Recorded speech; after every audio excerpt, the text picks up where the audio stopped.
Hey guys, my name is John and you are watching Just John. So my friend Ashley suggested a video to me on Facebook where I talk about all the fall TV show premieres and what I thought about them. So that's what I'm going to do today. And on top of talking about each show that I have picked, I'm also going to give a rating between 1 to 5 hashtags.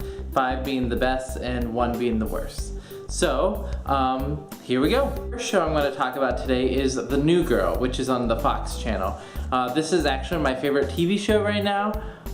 It is very, very good and funny, and it's a short half-hour episode, so it's real easy to sit through if you don't like those long TV shows. Things that I liked about this is I still love the idea that Jess and Nick are together because they've been pushing that over for 2 seasons now. It's finally happened and we're all like, woo, they're together, which is great. Not thrilled about the whole like Schmidt love triangle thing.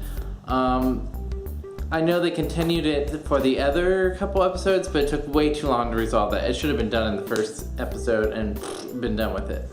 So based solely on the premiere episode of The New Girl, I'm going to give it 4 out of 5 hashtags. I only took 1 off because I didn't like the whole love triangle thing with Schmidt, Cece, and what's-her-face. Alright, the second show I'm going to talk about today is actually called The Mindy Project, and it actually follows The New Girl on television. Alright, so this is the first thing I want to talk about.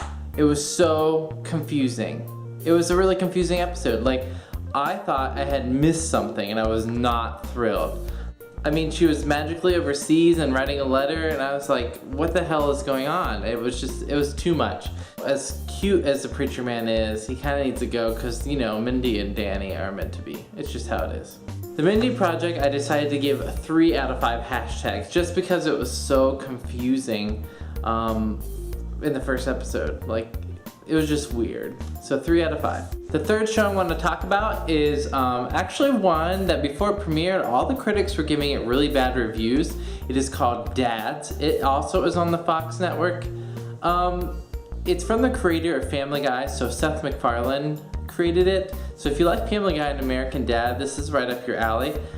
I'm gonna be honest, I thought it wasn't as bad as the critics were saying. It is kind of crude humor, but if you watch American Dad and Family Guy, I mean, they're kind of the same way. It's just now we have real life people on the screen.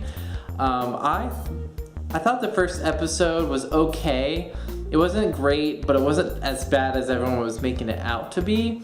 The second episode was way better. It was really, really funny. I actually laughed quite often. It has a lot of promise, and I hope it doesn't get canceled as most people want it to, because I don't think it's as bad as people say. For Dads, I give the rating of 3 out of 5 hashtags. The fourth show I'm going to talk about is the show Nashville, which is on the ABC channel. I love Nashville. I watched the whole first season like 2 weeks ago, all within a week, and I was obsessed with it, and that's why last video I talked about all the country songs, so I was in that mood. Anyway, so it was very, very good. It was very exciting the first season.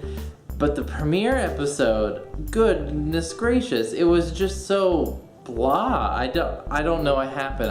Out of all the premiere TV shows, this is the one that let me down the most. I thought the whole like Raina thing should have like happened faster. It should have been done like way sooner. The idea for the first episode in a TV series for the season should be able to like grasp your attention and make you really excited about it, and Nashville just didn't do it. Now, it did redeem itself in the second episode, but still, these ratings are based on the premiere episode itself. I am excited, thanks to the second episode, to see what plays out with the Edge Hill Records with this new guy that took over Marshall's position, because he's a huge D-bag and like a huge jerk, and I love the tension that's happening. It's going to make things really exciting. So based solely on the premiere episode of Nashville, I'm giving it a rating of 2 out of 5 hashtags. Show number 5 is The X Factor, which is the only reality TV show I'm really watching right now. First thing, I'm so sad that Britney Spears is gone. I want her to come back because her faces made the show. Brought in this 2 new judges, and I love that Kelly Rowland is a judge. I think she's fantastic. I love Destiny's Child. Preach. However, Paulina who? Has anyone ever heard of this girl?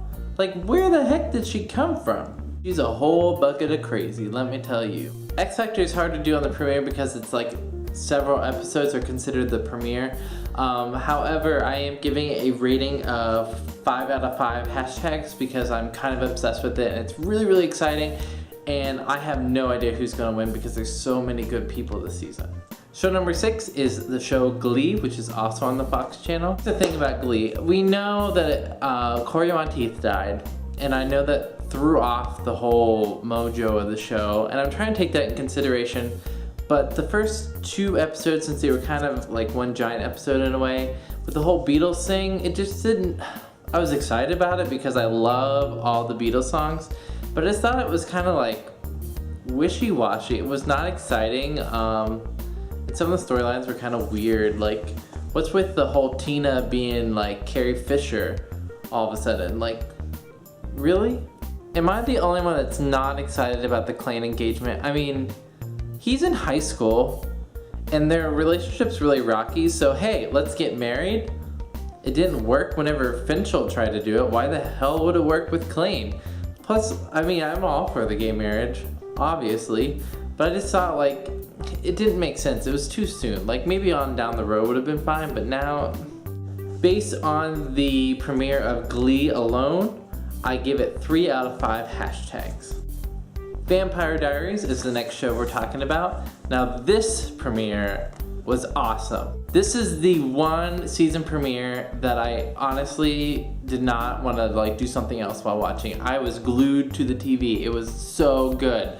I'm really excited to see what they do with the Silas storyline because this guy's scary. And Vampire Diaries does a really good job of like each season making their like villains scarier and more intense. And I mean, I'm sure there's gonna be a point where it's just not good anymore, but right now it's like pretty awesome. I'm really interested to see what happens with the whole like Elena and Caroline's roommate, that whole roommate dying thing and then discovering like her dad might still be living. Like, what? Mind blown. So it's obvious that I'm giving this show premiere a 5 out of 5 hashtags. It was so good. Seriously, go watch it. The next show I'm going to talk about is Parenthood. So I have to be honest, I did not watch a whole lot of the last season because of the whole like Christina having cancer thing. It was just a little too close to home for me, and so like I live vicariously through Kyle and other friends who watched Parenthood. And so Kyle kind of filled me in before the premiere, so I had an idea what was happening. And I kind of Googled it a little bit to read online at show episode like summaries. So I had an idea what's supposed to be happening, what's going on in the storyline. However, I was like texting with my friend Clara and I was like, what the heck is going on? Because it was moving so fast and so many things were happening, and like the storyline was like 5 months ahead or something weird. Like it was like a time jump, and that's usually fine, but like it was just, what's going on? The whole like Amber getting engaged thing was kind of surprising. I did not see that coming. It's fine. I mean, like, she has a hot army man. Why wouldn't you want to marry him? Parenthood, I give a rating of 4 out of 5 hashtags. I only took 1 point off, mainly for the fact that it was so fast paced, it was kind of confusing at times. Alright, the last show I'm gonna like talk about and give a rating for is a show called The Originals. Now this show is a spin-off series of The Vampire Diaries, so of course I'm gonna watch it. This show centers around the original vampires, which were in The Vampire Diaries the last 2 seasons, but have now split off to do their own show, and it's set in New Orleans. And it's a whole different storyline, and it's very exciting and different, and I like that. I'm interested to see what they're gonna do with this whole like vampire werewolf hybrid baby thing that magically has never happened, but now it's happening. I don't know. So The Originals, I gave a rating of 4 out of 5 hashtags. Alright guys, that's it for my fall TV show premiere reviews. And so now let's move on to Songs of the Week. Song number 1 this week is Katy Perry's Roar. This is one of the songs that I love to like blare out while I'm in the car. And then at the stoplight, you know, you sit there and pretend and hope that nobody saw you while you were driving. But I love Roar. I think this is a great way. Katy Perry writes really good songs. Let's just leave it at that. Song number 2 this week is Royals by Lorde. This is the newer artist. I don't know a whole lot about her other than this song. When I first heard her on the radio, I was kind of like, I'm not sure if I like it, but now I'm pretty sure I do. I appreciate that the whole song, the only thing you really hear are her vocals and then like a bass beat in the background. And I love that, like, the harmonies and like how simple it is but catchy at the same time. It's really fun. And if you want to check out Pentatonics, did a cover of it, and the cover is pretty awesome, so you should check that out too. Song number 3 this week is Made in the USA by Demi Lovato. Made in the USA is from Demi's newest album entitled Demi, which I bought the day it came out because I knew it was going to be that good with the Heart Attack single. This song was really fun because it's another one like Katy Perry's Roar, where it's really fun to sing out loud in the car. It's actually, Demi's whole album is the one that's in my car right now, and I've been jamming to it to and from work all week. I recommend the whole album if you want to, but Made in the USA is her current single, and it's really, really good, so you should go on iTunes and buy that one too. Alright guys, that's it for today's video. If you like what you see, make sure you put a thumbs up and comment down below, and don't forget to subscribe. I put out a new video every Tuesday. Alright, bye!